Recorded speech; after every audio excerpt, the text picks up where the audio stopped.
کہاں ہے عرب؟ کہاں ہے مسلمان؟ یورپی یونین کو دیکھو، ان کے درمیان جغرافیہ کے سوا کوئی قدرے مشترک نہیں۔ ان کی زبانیں 24 سے بھی زیادہ ہیں، جبکہ عرب دنیا مغرب سے مراکش تک اور مشرق میں عمان تک ایک مشترک زبان، مشترک جغرافیہ، مشترک دین، مشترک تاریخ اور مشترک ثقافت رکھتی ہے۔ میرا مطلب ہے، یہ سب انہیں خود بخود ایک عالمی طاقت بنا دیتا ہے۔ اس پر مستزاد قدرتی وسائل، زمینی رقبہ اور آبادی، جو سخت طاقت کے بنیادی عناصر اور پیمانے ہیں۔ اندلس کے عرب شہر قرطبہ میں جب میلوں لمبی عوامی گلیوں میں روشنی تھی، اس وقت لندن تو بس ایک دیہات تھا۔ بات صرف عرب دنیا کے حجم کی نہیں، ذرا آبناہیوں یعنی سٹریٹس پر غور کرو۔ تمام اہم گزرگاہیں عرب ممالک ہی میں واقع ہیں۔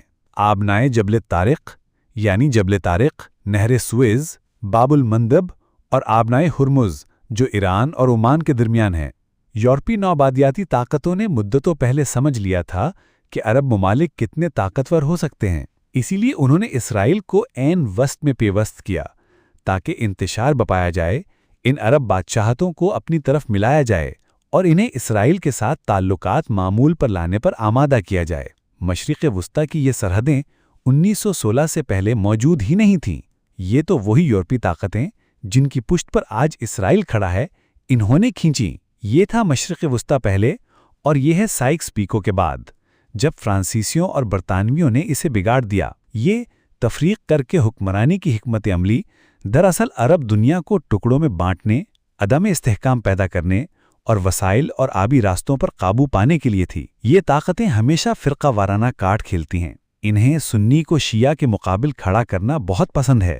انہوں نے یہ عراق میں کیا، لبنان میں کیا، اور اب وہ اسی ہتھ کنڈے سے عربوں کو آپس میں اور عربوں کو ایران کے مقابل کھڑا کرنے کی کوشش کرتے ہیں۔ فلسطین کے بارے میں کہا جاتا ہے کہ یہ یہود اور مسلم کا تنازع ہے۔ نہیں، بالکل بھی نہیں۔ مغرب کو عربوں کے آپسی اتحاد سے اور عرب و مسلم ممالک کے باہمی اتحاد سے خوف ہے۔